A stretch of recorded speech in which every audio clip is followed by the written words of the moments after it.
Russian Communist Party renews its full support for Syria against foreign aggression.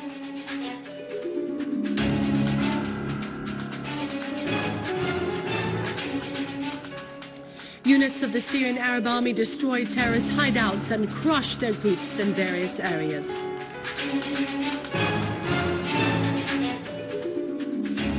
A candle march in Majd al-Shams to show mourning for the victims of the terrorist explosion in Damascus.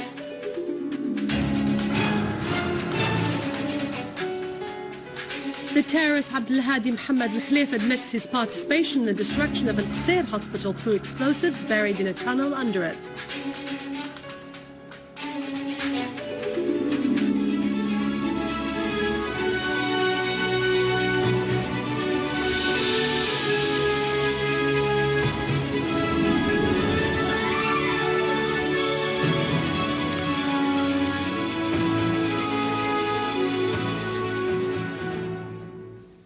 Good afternoon, welcome to our news bulletin. I'm Dania Nizam.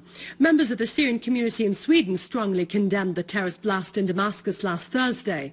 Members of the Syrian community in Sweden issued a statement asserting that the terrorist acts committed by the terrorist mercenaries in Syria have nothing to do with the concept of reform, as those mercenaries are bound to the Zionist and American projects in the region.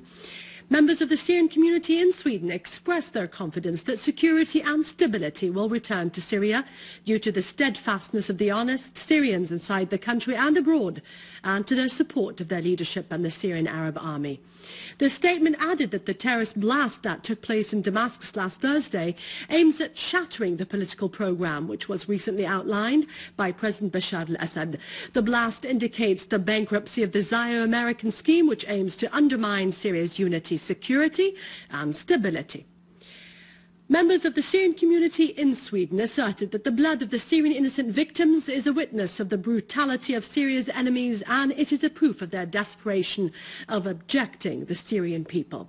The statement praised the efforts exerted by the Syrian Arab Army, who fights the fiercest type of wars persisting to restore security to the country by eradicating terrorism.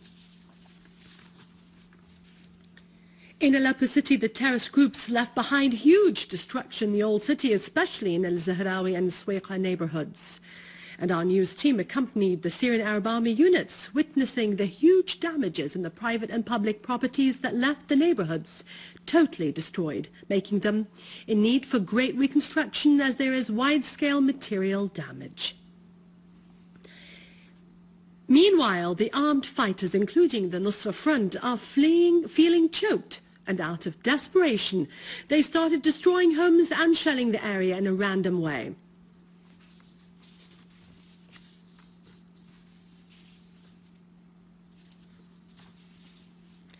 A military source said that a unit of our army confronted a terrorist group as it tried to attack a military position in the area of al-Nabik in the Damascus countryside and inflicted heavy casualties among the terrorists at dawn today. In the last 2 days, our valiant armed forces also confiscated wireless equipment, RPG launchers and 20,000 electric keys prepared by the terrorists to make explosive devices.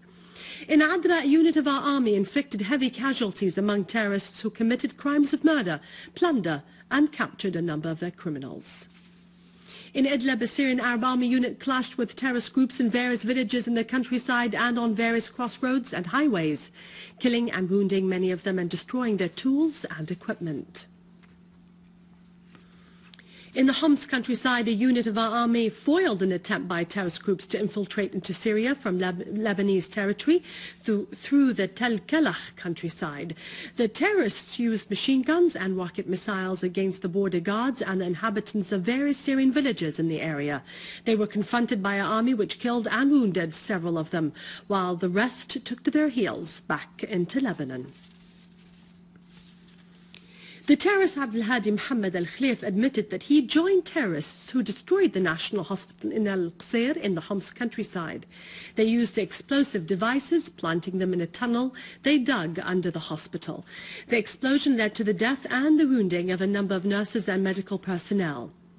The terrorist admitted on Syrian TV that he joined the terrorist group led by Muhannad Ghannoum, also known as Abu Bakr, with 25 armed terrorists. He admitted that they dug the tunnel from the house of the Harba family.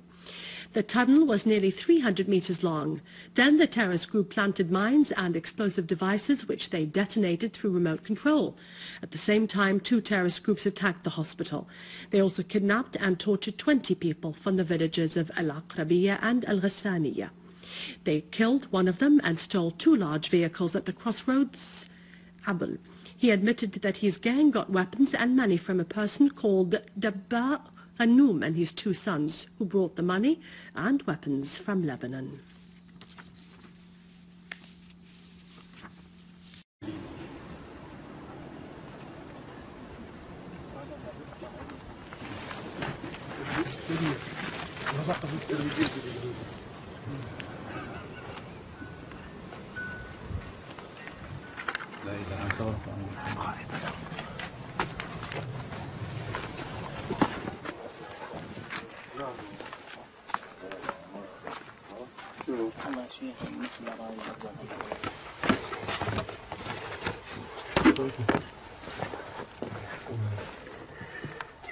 الله يتمم علينا بالخير وما بالنصر.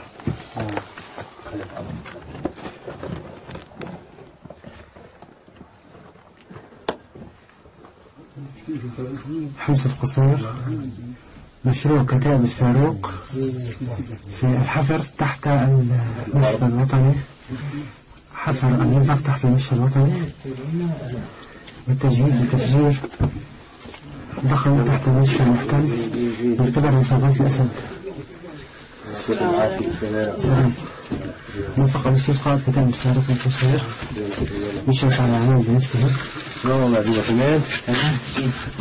هذه هي الألغام الذي سوف نفجر بها المشفى الوطني. تسلك إن شاء الله. إن شاء الله تعالى. يا ريت الدوت أبو تعالى. أيوه. سجل لي هالصوت هذا.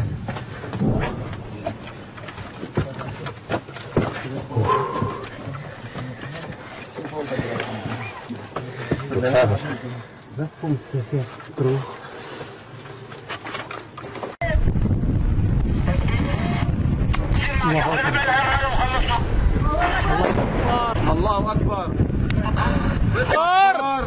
الله أكبر. الله أكبر.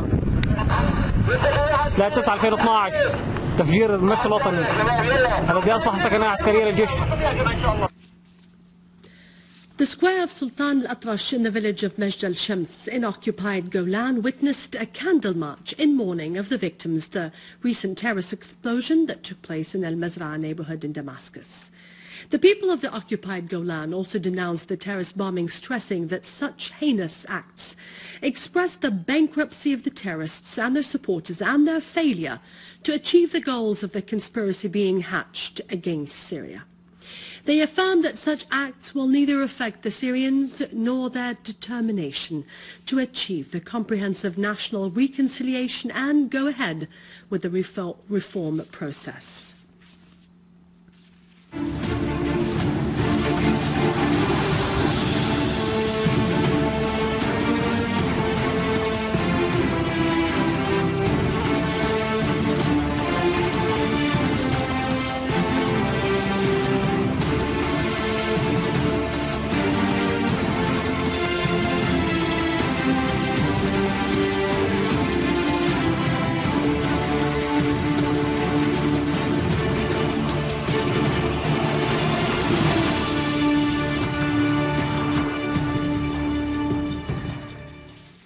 In Damascus, the Subsidiary Committee of National Dialogue began its preparatory consultative meetings to seek a comprehensive solution.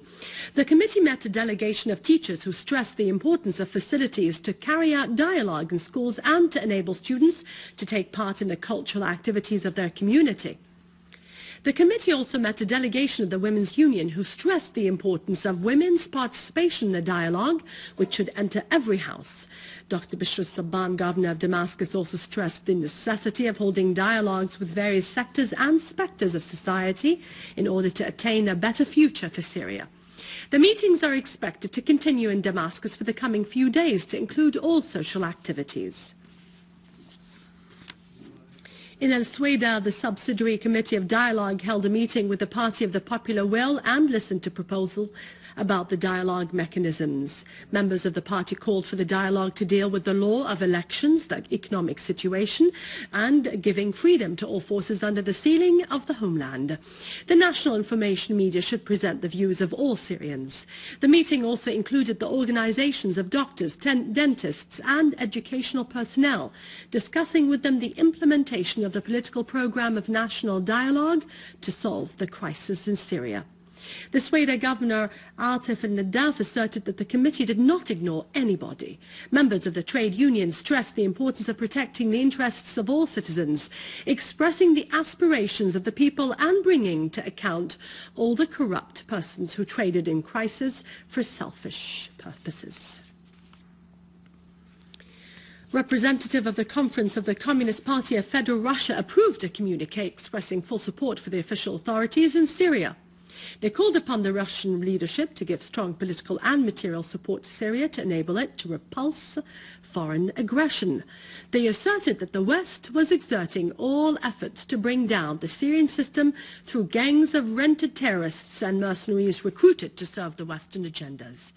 They financed the terrorists and support them with weapons. They asserted that events in Syria were not the result of internal conflict, but of a flagrant aggression. This aggression was not carried out by NATO armies, but by their spies and agents.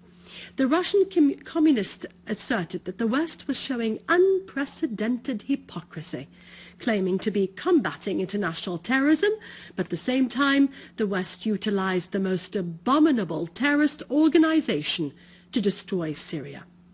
The communique pointed out that the West does not like Syria's independent policy. Therefore, world imperialism is trying to bring down the legitimate Syrian authority under the false pretext of democracy. Hundreds of Turks gathered in several cities to protest against the detention of scores of military personnel accused of plotting against the government of Recep Tayyip Erdogan. They called for justice and the release of those detained. The Labour Party called for forming a front against Erdogan's government and its hostile policies against Syria. This is it for our news for today. For more information, you can visit our website, syriaonline.sy. After the break, it's Vani Kanashian bringing us Syria's latest economy. From me, it's God bless you and long live our beloved Syria.